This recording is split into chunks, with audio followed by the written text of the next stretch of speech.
I refer in the book to this derogatory term that I would hear mentioned for mental health staff in prisons. They would be called hug-a-thugs. In other words, you're just here to comfort these quote unquote bad people. But that tells you something about the precarious place they have in these institutions. They're not seen as legitimate. And the other phrase I would hear is that the security personnel would do things to send a message to them that this is our house. We run it. We set the rules. You don't. Hi, I'm Naomi Murphy, and this is the Locked Up Living podcast, where we talk with a wide range of people about harsh aspects of institutional life. We also explore some of the ways to overcome them and to grow and develop. I'm David Jones. So join us every Wednesday morning, 6 o'clock UK time, for a fresh podcast. Eyal Press is a writer and journalist who contributes to The New Yorker, The New York Times and other publications. He's also a sociologist with a PhD from New York University, which along with his family background goes some way to explaining his deep sensitivity. He was born in Israel and grew up in Buffalo, which served as a backdrop of his first book, Absolute Convictions. His second book, Beautiful Souls, examined the nature of moral courage through the stories of individuals who risked their careers and sometimes their lives, and doing this to defy unjust orders. His most recent book, Dirty Work, examines the morally troubling jobs that society tacitly condones and the hidden class of workers who do them. This is a recipient of the James Aronson Award for Social Justice Journalism, and he's just received an Andrew Carnegie Fellowship, a Coleman Center Fellowship at the New York Public Library, and a Puffin Foundation Fellowship at Type Media Center. Eyal is also a podcaster himself, and you can see the link in the show notes. We wanted to talk with Eyal because we've always intended in our podcast to consider the deep moral, social and psychological reasons of why terrible things happen and what underlies the decisions people make when in such situations. Eyal's book, Dirty Work, argues that people are mainly pressured to do tasks which mostly the rest of us hold in disdain, while being complicit in their continuation. The book studies three areas: prison work in the USA, drone pilots in war situations, and workers in meat and poultry factories. Each of these are shocking and deserving of a conversation of their own. Today we shall mainly focus on prison work in the southern United States. Welcome, Eyal, and thank you for joining us today. I'm very excited too. So, great. Yeah, so welcome, Elle. So great to have you on here. I really enjoyed your book, and actually not just the chapters devoted to prisons, but also the many other areas that you touch on in your book. And I'd really recommend the book to all of our listeners. I think it makes for great reading, although it is quite painful stuff to read. Firstly, you were born in Israel, and yet now you live in New York State. And I wondered if you could tell us about how you've ended up there and why you ended up choosing sociology for your PhD and choosing such a dark subject to focus on. Yeah, so I was less than 3 years old when my family moved from Israel to Buffalo, New York. Buffalo is the subject of the first book I wrote called Absolute Convictions. And it's the story of my father, who is a medical doctor and obstetric gynecologist, accidentally stumbling into the most polarizing domestic issue in the United States, the abortion conflict, because he performed abortions at his practice along with delivering babies and doing all the other things he assumed were the responsibility of an OB. And because of that, ended up facing protesters, and there was considerable violence, including a shooting that took the life of a colleague of his, Barnett Slepian. And just in that sort of brief description, I think you can get a sense that I grew up with politics and social issues really bubbling up all around me. I can recall going out to the driveway to, I loved tennis, so I would take a tennis racket and a tennis ball and just hit the ball against the wall for hours. And at a certain point, there were protesters there protesting my father's medical practice. And I think that I became a journalist because of a fascination with how people navigate difficult moral and political situations, and that has probably, is related to my upbringing, and also the fact that I'm the son of a Holocaust survivor. So all around in the history of my family, there are these issues of how to act in dangerous circumstances. That's really fascinating, and I was just wondering what it was like for you as a child to witness that sort of protesting. So I imagine it could be quite scary to hear all of this. It was scary. I didn't want to. I didn't understand it. Obviously, the only thing I knew about my father's career and business was his profession was that he delivered babies, and we would get bouquets and cards, and I often would steal some of the yummy snacks that were in them from with pictures of mothers holding their newborns. That's why he wasn't home at night, because he went out to do a delivery, and I often rarely saw him. But I had no idea what abortion was. I had no idea why there was a controversy around it. I didn't know what evangelical Christians were.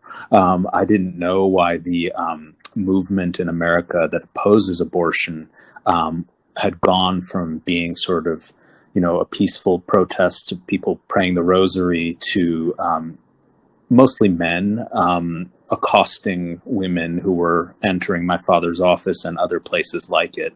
I had to learn all of that later, but I think that when you see and experience those things, they stay in your memory and you want to understand them.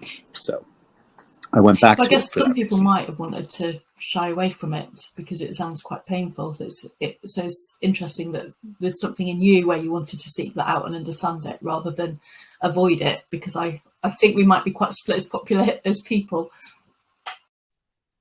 Well, I did want to avoid it until I learned of the murder of Barnett Slepian, the doctor in Buffalo who my father knew.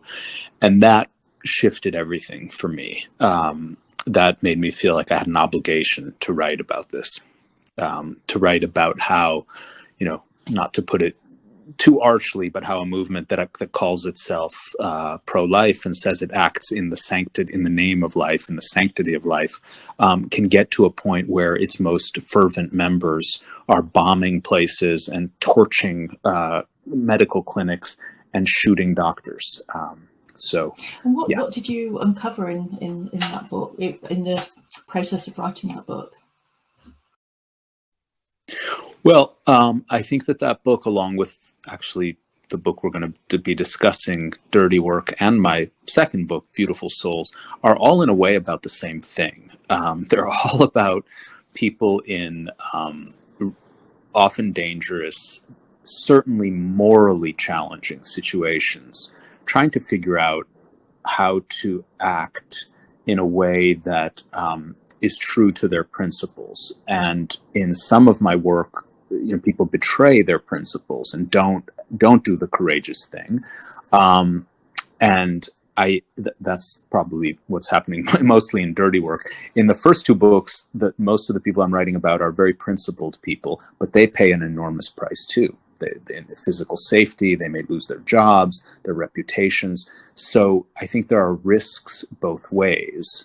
And I'm just generally interested in the subject of, risk and moral courage and how it shapes us.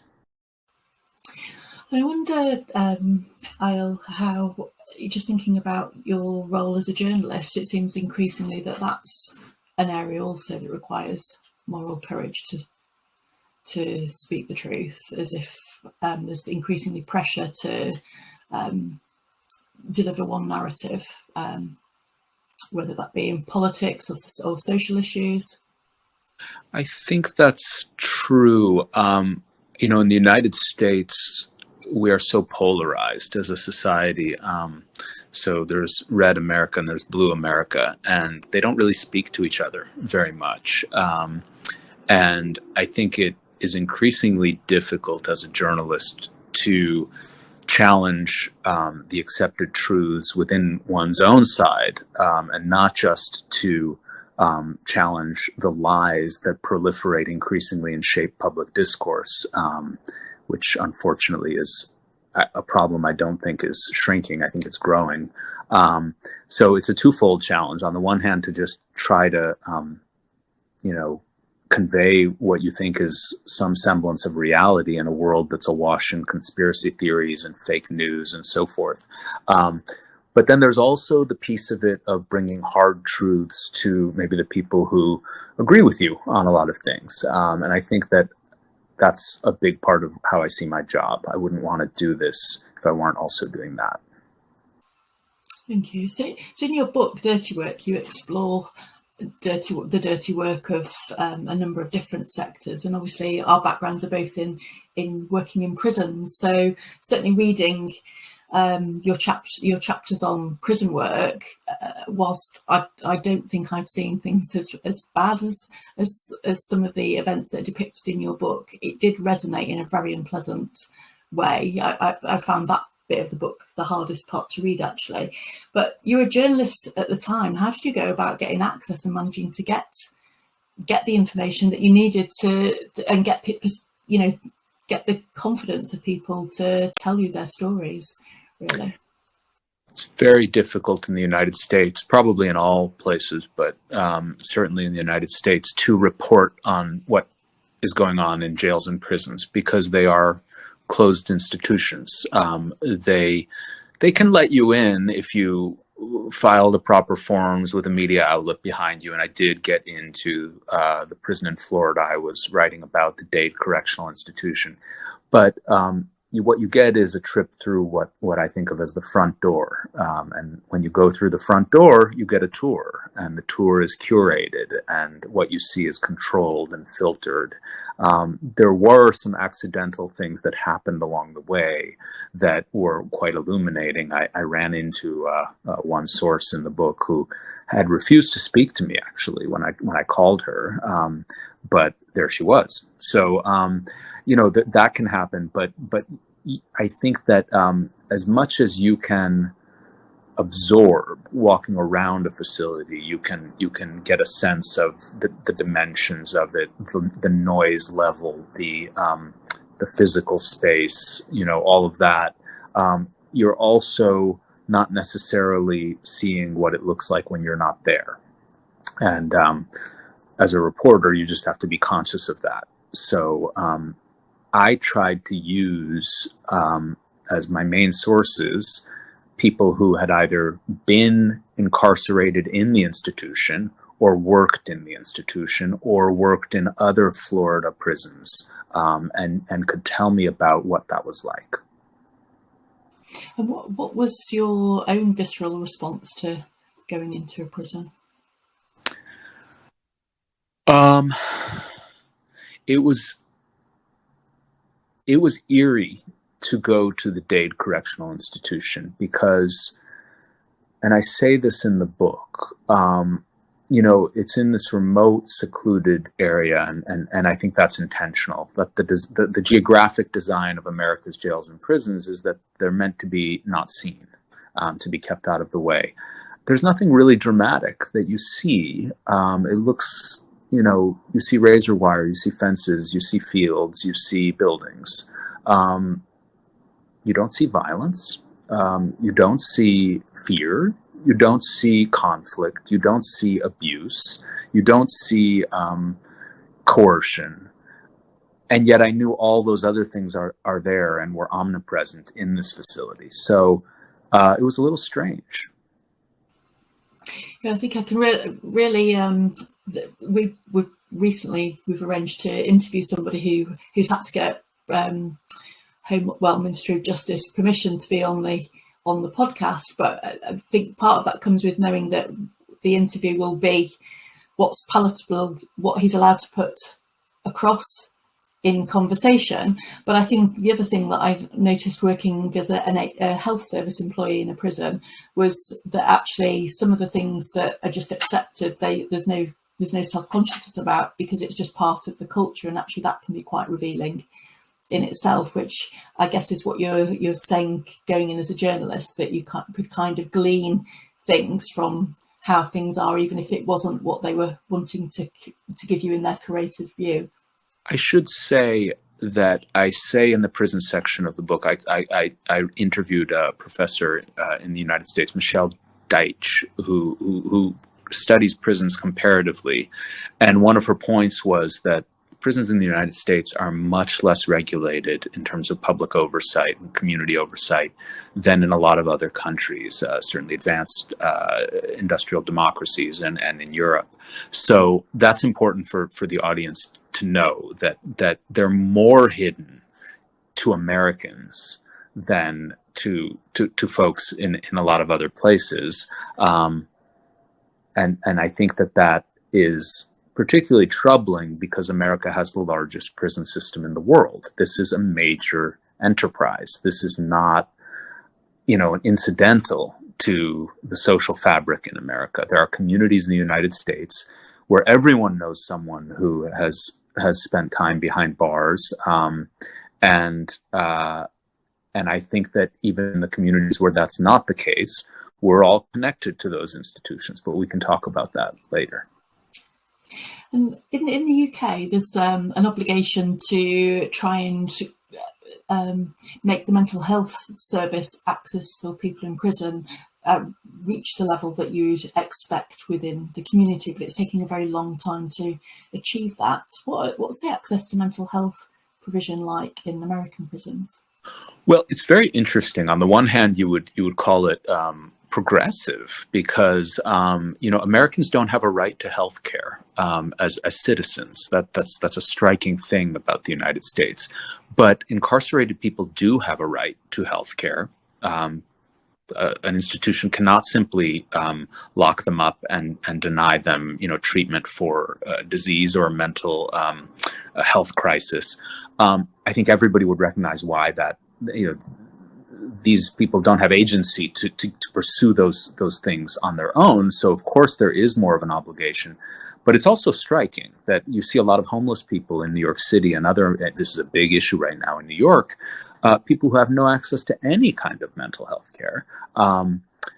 So the Supreme Court has ruled that prisoners, incarcerated people, do have a constitutional right to get care.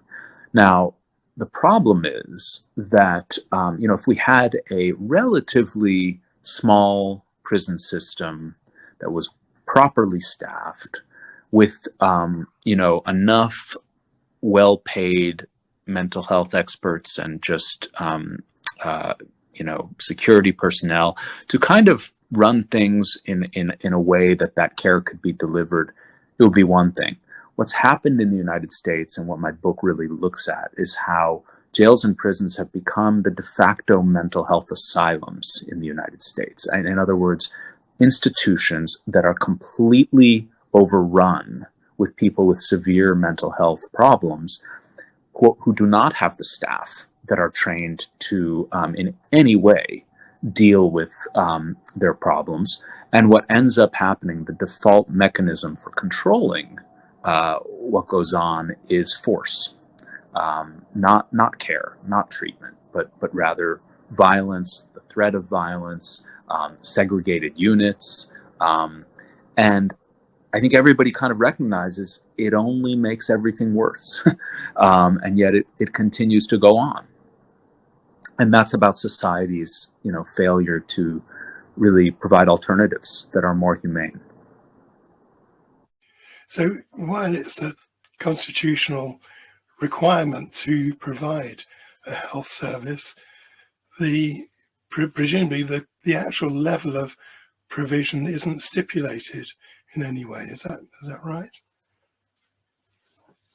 That is right. And what ends up happening is the staff who work in the mental health units of jails and prisons are seen as, in many of these institutions, as kind of as intruders. Why are you here?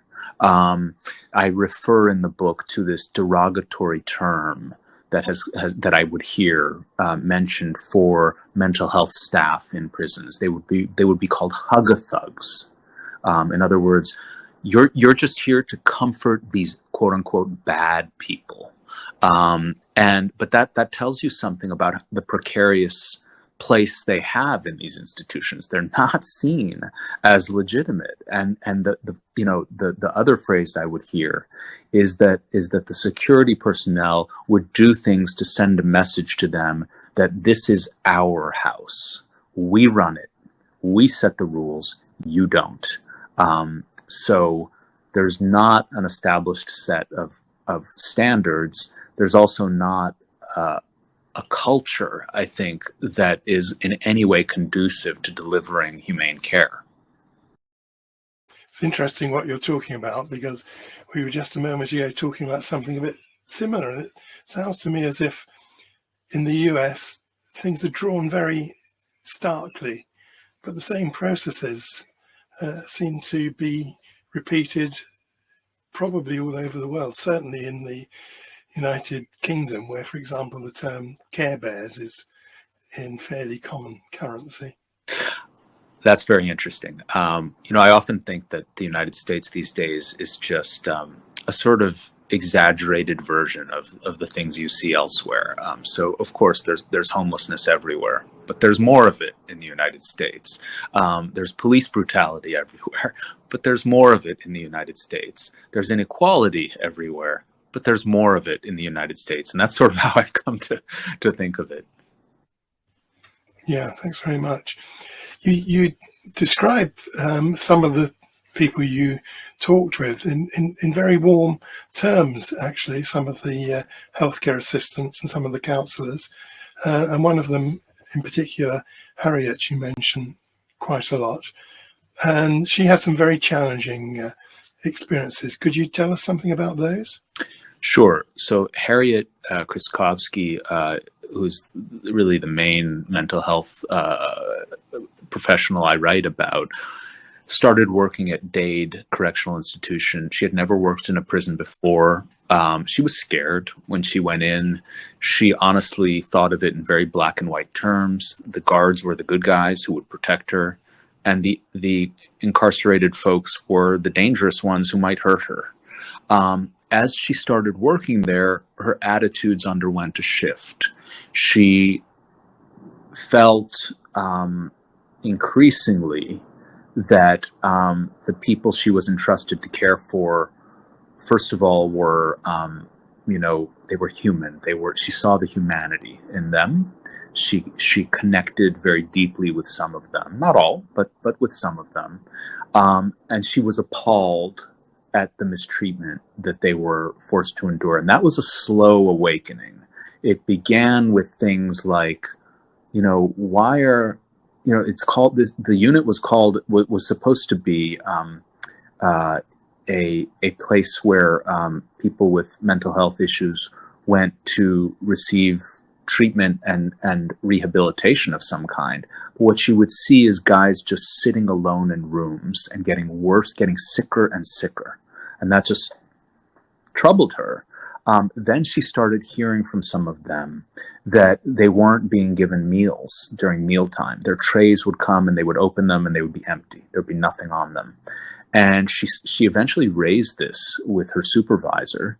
And her supervisor gave her a very telling response. First, she said, you can't trust what they say. And secondly, by the way, our job is to get along with security. In other words, don't say anything, even if they're not getting fed. It's not your job to raise a fuss about it.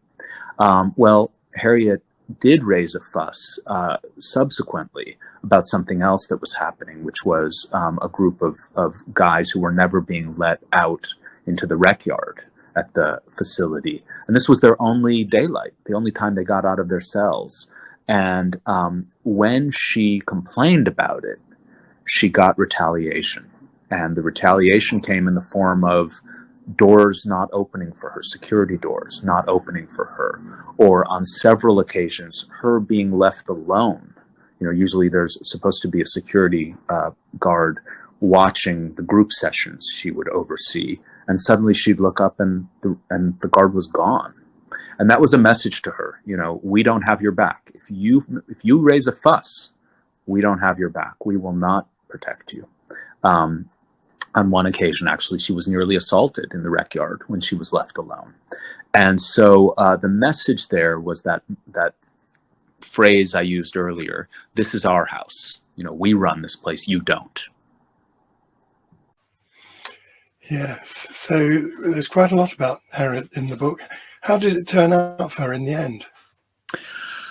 Well, I don't want to get too graphic, but what Harriet discovers subsequently is that one of the prisoners, an inmate named Daryl Rainey, dies in a shower at the prison, and she raises questions about it, and the nurses tell her she discovers that this was by design, that some of the guards were using a shower basically to torture some of the mentally ill prisoners they didn't like by locking them in there, and they controlled the flow and the temperature of the water, and the water was scalding.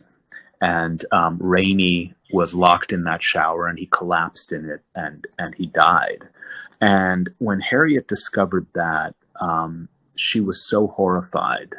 And it was this sort of moment where she realized that those assumptions she'd made about the good guys and the bad guys, it all just turned gray.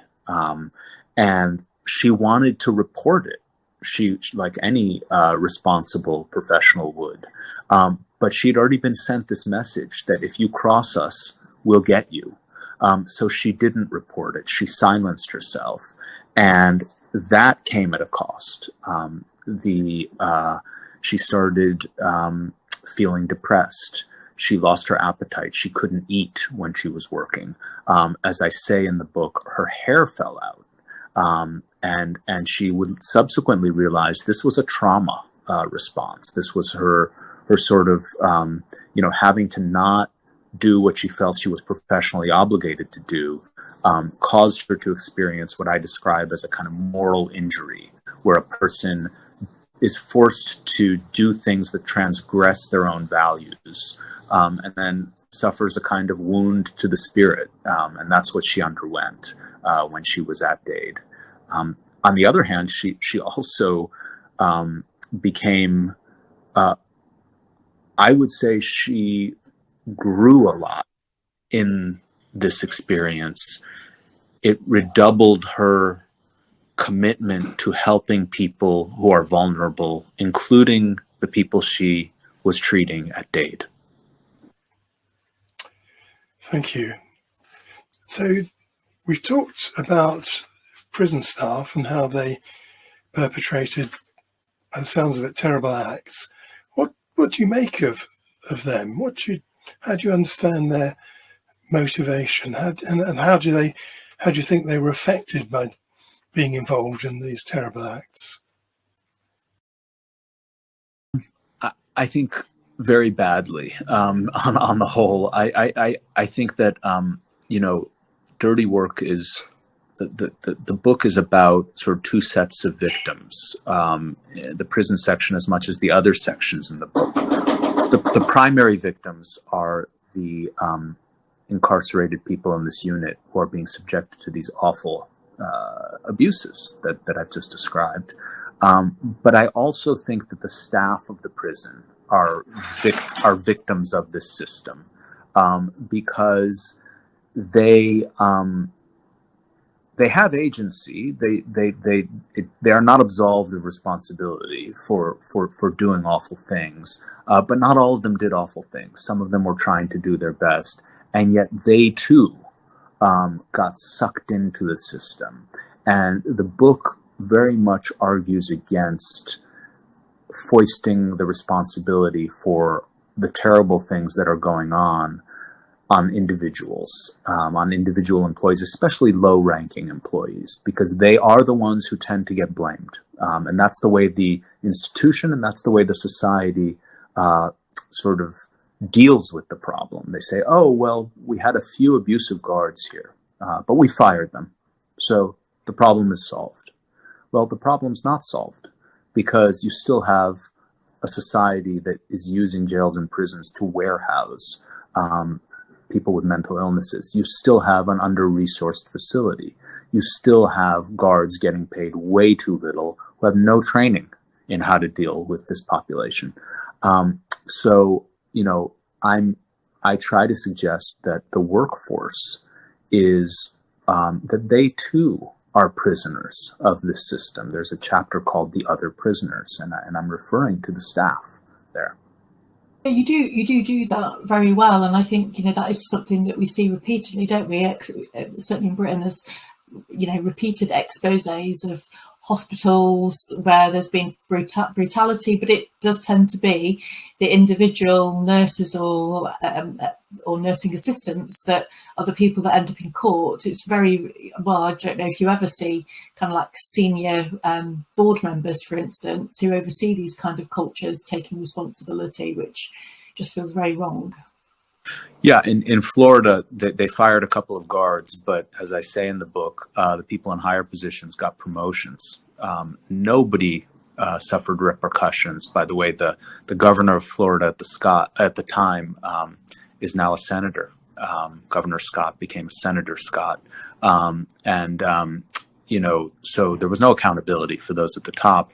But even more so, I propose in the book that these guards, if you do want to blame the guards, that's fine, but you should see them for what they are. And what they are agents of society. These are public employees who were put in these positions by a society that has used prisons to effectively disappear large numbers of people with severe mental illnesses. And so what do you expect that those workers are going to do and encounter and see? In New York City right now, there's an enormous debate and public debate and a lot of anguish about a mentally ill man who was put in a chokehold and killed on a subway car. And it's on the front page of the New York Times today. And it's raised this very painful issue of, anyone who's ridden a subway car in New York has seen a mentally ill person, usually without services, maybe felt afraid, but also, I think as a society has a certain awareness that, well, those folks are sleeping on subway cars because they're not in hospitals, they're not in community centers, they're not getting treatment, and that's a collective failure. And prisons are the place where I think those kinds of violent occurrences take place most frequently. So one of your consistent themes, Eyal, is that we're all complicit in this. We're all responsible in some way. And this came home very powerfully to me when I was reading the chapter about meat factories and food. And I realized you were describing me, somebody who buys expensive meat, good quality meat, believes that they're nicely looked after and meadow fed. And there I was on the page. It really changed my view about eating meat. Well, I'm also writing about myself. I'm also writing about most of the people I know because, I think that what to me is most striking about the meat system and the food system in the United States is the invisibility of the conditions under which the meat is processed and, turned into something that's sold and consumed. And increasingly, consumers do care about things like, were dangerous antibiotics used or chemicals that might affect their own health, or about the treatment of the animals. Were they in a meadow? Was this humanely raised? Is the term here? Those labels almost never tell you anything about the experiences of the workers in the meat processing plants in the United States. And as I try to show in the book, it is not lost on those workers that consumers often care more about the treatment of the animals than about their treatment. And you have, just staggering levels of both physical injury in these plants, but also, I would say, a kind of just degradation. That they are, as they put it to me, they're treated like machines. And the minute they break down, if someone has a shoulder injury or repetitive strain injury, well, they're just discarded because there's someone else who will be brought in to do that job. And many of these workers are immigrants. Many of them are undocumented. This is not an accident. The industry recruits from that sector. And so it is a system of exploitation behind the food system in the United States. I was just going to, I was conscious of the time, Eyal, and I was just thinking there's so many sectors that you cover in such a deep way, but all of it with very much a focus on how unsavoury some parts of our society is. And I just wonder, looking into all these very murky places, how do you look after yourself and keep emotionally healthy? Thank you for the question. And it's one, by the way, my wife is a psychotherapist, and some of her colleagues actually asked me that question as I was working on the book. I'm not sure I dealt with it properly. I think that probably it did leave a residue. I saw and heard things that were deeply disturbing that maybe I haven't, because as a reporter, as a writer, you sort of remove yourself a little bit because you focus on the job. And my job was to tell the story, to tell the wider world about these things. But I think in doing that, you can often skip over how it affects you personally. Having said that, I will say that for people who are curious about dirty work, and we've talked a lot about some of the dark themes of the book, but to me, there's also a lot of light in the book. I don't just mean light like not heavy. I mean light like the sunshine, and things that are frankly uplifting and inspiring, because the workers I write about are people of great dignity who try, more often than not, to do their best in situations that are extremely challenging, if not impossible, to navigate. And Harriet is a great example of someone who, I think is a model in many ways of what the resilience of the human spirit. She is today working, doing very well, and working, helping young children who have been exposed to trauma, and doing, I think, very meaningful work, at least the last time we were in touch. That's what she told me.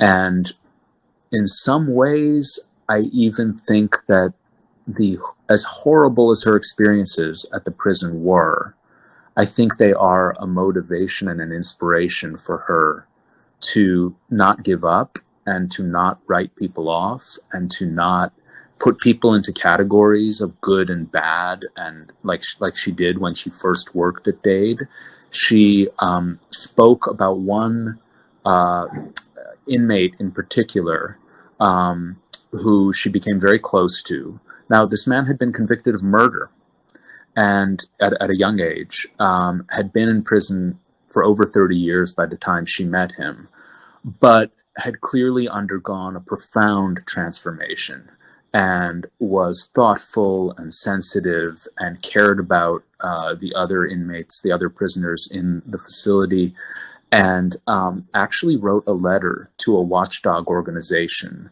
about Darren Rainey's case, in which he reflected so powerfully on the case. And he said, you know, no one at that time, no one had been held accountable for it. And he said, you know, what this leads me to conclude is that, you know, some people are punished for murder and given life sentences, but others get away with it, you know, when they have power, when they are in positions of authority. And really, who could blame him for concluding that?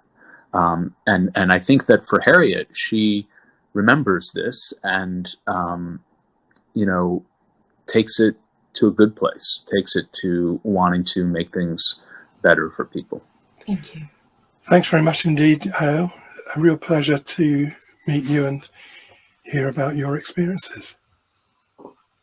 Thank you so much for the opportunity. Really appreciate it. Thanks very much.